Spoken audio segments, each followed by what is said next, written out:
Welcome to Culture Report. In this video, you're going to learn how to create your operating agreement for your LLC. But before we do that, don't forget to comment, like, share, subscribe, but most importantly, hit that notification bell so you can be alerted for any new videos. Now let's get right to it.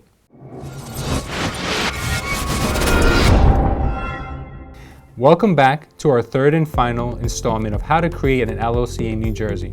In this piece, you're going to learn how to create the operating agreement, which is going to allow for anyone who is going to give you financing or anyone who is going to be looking at your business, or even for you and your members to know who is responsible for what activity and what action in the LLC itself. So it's kind of like a roadmap. It's going to dictate Tom is going to do this, Bill is going to do that, I'm responsible for this. And this is how much money each one of the members is going to be putting to start up the company. And it's also going to dictate what percentage of the company belongs to each member. Now, this process is really important because later on, if there's ever any disputes between partners, it's all been outlined in your operating agreement.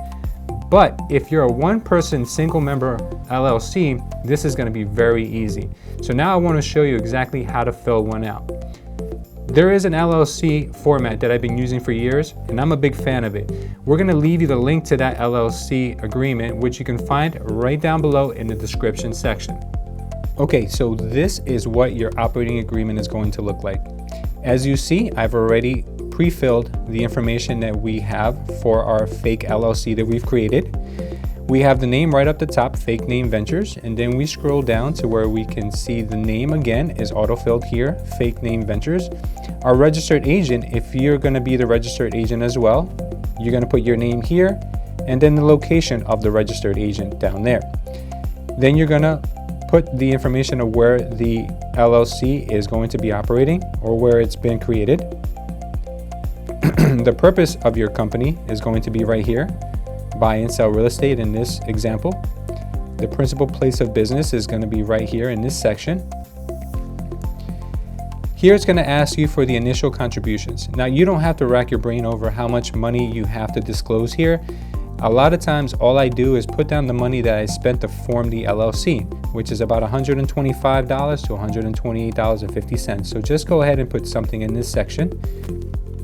In this section here, you're going to see the certificate of formation, which asks you how many pages consist in your operating agreement, and then the name of the LLC, as you can see here, and the date in which the LLC came into existence. Then you're going to have the name of the person that is going to be signing on behalf of the LLC, how much percentage they own.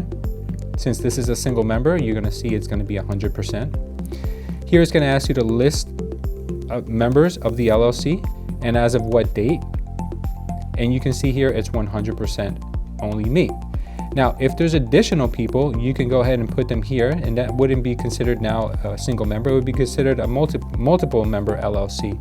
You would put here how much money the members have contributed, and then down here you would list all the people that are involved in the LLC and how much money they've contributed to the startup of the company. And down here you're going to need to date it, and then the members are going to need to sign and print their name. Simple as that. And now let's dig a little deeper.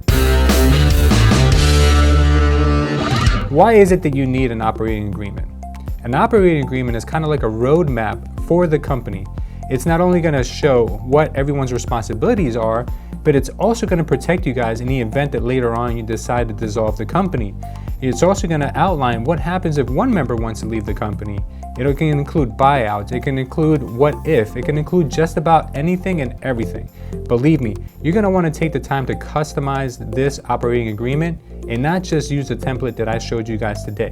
Now, keep in mind, I am not an attorney and I'm not giving you guys legal advice. All of these documents should be looked at by your attorney in the event that you want to make sure that everything is up to par.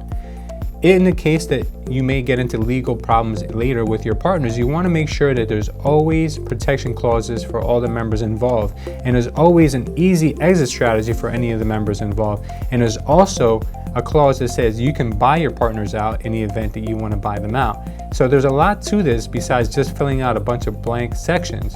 When you start a company, everything is on the up and up and everyone is always super happy. But when things go wrong, you always want to make sure you have all your bases covered. And now that is digging deeper. And now it's time for the question of the day. We're gonna switch it up a little bit this time. I am not gonna ask you the question, but I'd love to hear whatever questions you guys may have about creating your business.